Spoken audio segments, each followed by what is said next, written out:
Hello everyone, my name is Joel, and today I'll be discussing about some of the basic aerodynamics of the Boeing 737 aircraft. But before that, let's first look at an overview and then its development through the history. Boeing 737 is an American-made short to medium-range twin narrow-bodied airliner developed and manufactured by a Boeing company at the factory in Renton, Washington.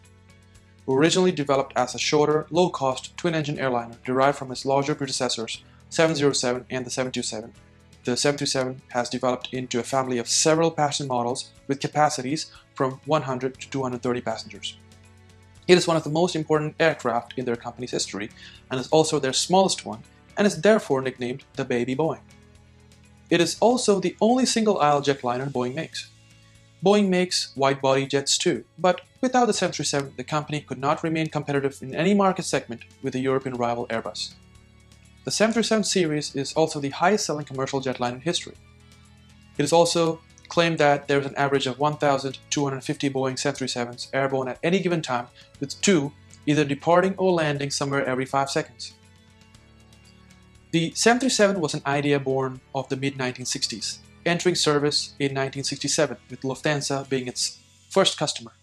The original 737-100 and the nearly identical 200 were similar in length, having those skinny Pratt & Whitney JT8 engines bolted right under the wings like a pair of cigars. It was about 94 to 100 feet long and could carry about 100 passengers. The Boeing 737 aircraft was intended as a short-range jet with a range of less than 2,000 miles. Less than 2 decades later, the 737 changed significantly. The 737 Classics, that is the 300, 400, and the 500, came in different lengths, carrying up to 188 passengers. The engines were different. No more cigar-shaped JT8s, but the quieter high-bypass CFM56 were used, mounted higher and in front of the wings. Range was a bit farther too, up to nearly 2,400 miles for the shorter 737-500 jets. By 1987, the 737 had become the world's best-selling airline. Those planes became to be known as the Classics, but by the 90s, the next generation was in development, and that's what they were called, NGs, or the next gens. With an upgraded wing, it came in 4 sizes: the 737-600, 700, 800, and the 900, but by far the most popular one was the 800. The 900 extended range models bumped capacity up to 210 passengers. Range increased too by about 1,000 miles to 3,225. The plane was now fully capable of flying across the continent. By 2011, with growing competition from Airbus, Boeing decided to go one better, 737 MAX. It came too in 4 sizes, the MAX 7, 8, 9, and 10.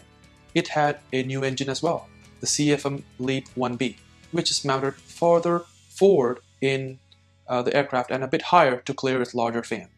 The plane also had those distinctive forked winglets. Even the smallest 737 MAX 7 could typically carry 50 or more passengers than the original 100. Overall capacity of the MAX 10 could carry as many as 230, and the range now pushed to more than 3,800 miles. MAX 10 is nearly 50 feet longer than the first plane out of the door 52 years ago. Since 1967, more than 10,000 737s have been delivered.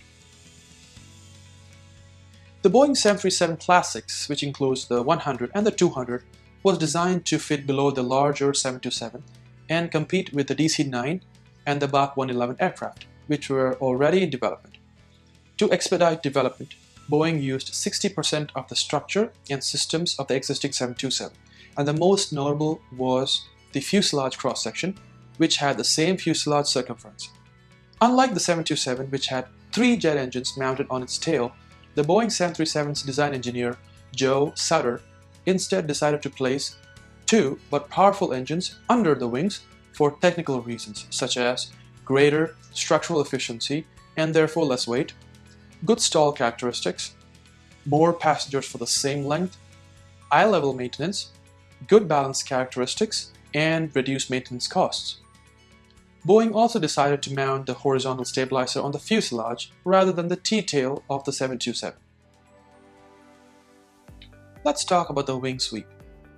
We know that in transonic flight, a swept wing allows for a higher critical Mach number, so a swept wing is optimized for high-speed flights.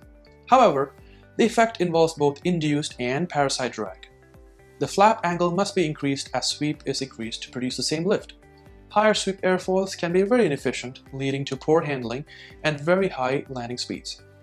The wings of the 737 has a 25 degree of sweep, 7 degrees less than the 727 and 10 degrees less than the 707. This is because the basic 737 mission do not involve flight at Mach numbers as great as those of the 727 and the 707.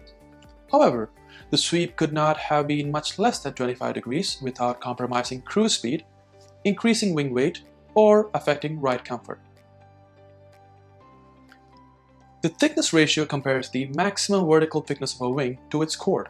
The 737's wing has a thickness ratio that is 20% greater than that of the 727 and the 707's wings. The thicker, unswept wing of the 737 sufficiently relieves wing aeroelastic effects so that an outboard aileron could be used over the entire flight regime without encountering excessive wing torsional deflections. Thus, traditional small inboard ailerons as used on the 707 and the 727s were not required. The way the 737 is configured is that the CG of the airplane is at the empty weight coincides very closely to the centroid of the passenger compartment and the centroid of the fuel system. The 737 has a CG range from 15 to 35% mean aerodynamic chord, which is expected to cover typical loading conditions despite the relatively large 737 body and a small mean aerodynamic chord. Since the 737s have wing-mounted engines, it is possible to mount the horizontal stabilizer on the aft fuselage and completely avoid the deep stall problem. During stalls, the tail is below the wing wake, thereby producing strong recovery pitching moment. The 737 can produce a stable brake above the angle of attack for a maximum lift at approximately 16 degrees, which is a good indication that the tail is very effective during a stall recovery, staying well clear of the adverse influences of the wings and the engines. This also means that the stall characteristics of the 737 are entirely conventional, making it unnecessary to use fences or stick pushers. The 737's engines are also 6 feet further from the fuselage centerline, which means that during an engine failure, the 737 can maintain directional stability to limit side slip and can maintain heading only using the ailerons without the rudder input. Finally, the large dorsal fin of the 737 provides good Dutch roll damping and does not require the electronic yaw dampener for stability augmentation.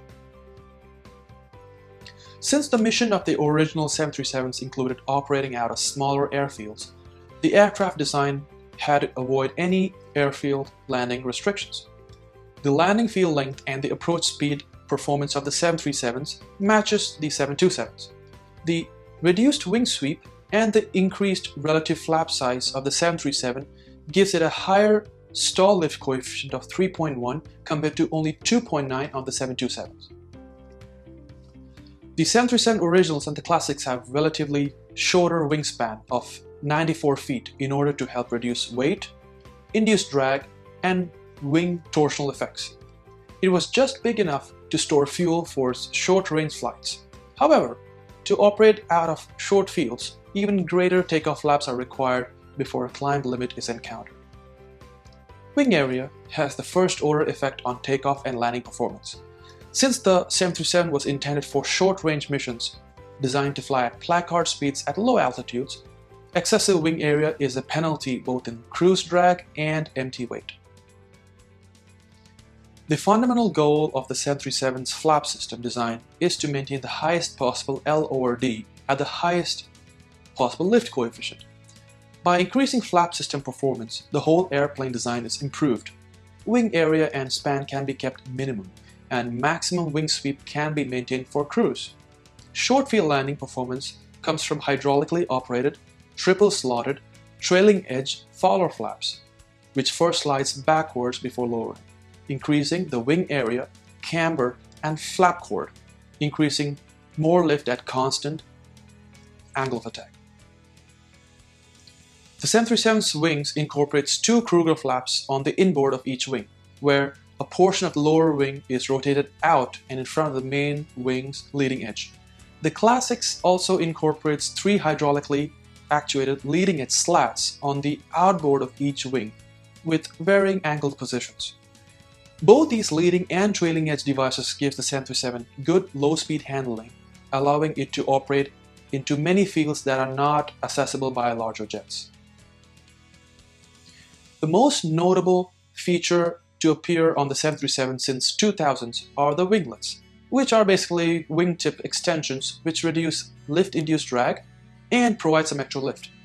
The drag reduction provided by the winglets also improves fuel efficiency, reduces noise, and extends an airplane's range. There are two challenges that are currently being faced by the Boeing 737. The first is the current situation regarding the Boeing 737 MAX 8. With the two fatal crashes in a short space of time, the aircraft longevity has been thrown into question. Passengers are concerned, and trust is the last thing airlines want to have questioned. But the reality is that the MAX series is highly popular with airlines that they simply cannot cancel their orders. Boeing will have to fix the problem plaguing the aircraft and proving that they are safe to fly. The second problem facing the aircraft is far more challenging. It is an old airframe design and a concept based on the template made in the 1960s. Both Airbus and Bombardier have developed new jet concepts that fill the role of the 737. That is, the A220 and the A320neo, but both that cost far less fuel to operate, which are more comfortable and have better basic specifications. Well, that's all for now, and thank you so much for watching this video on the Boeing 737 and its basic aerodynamics.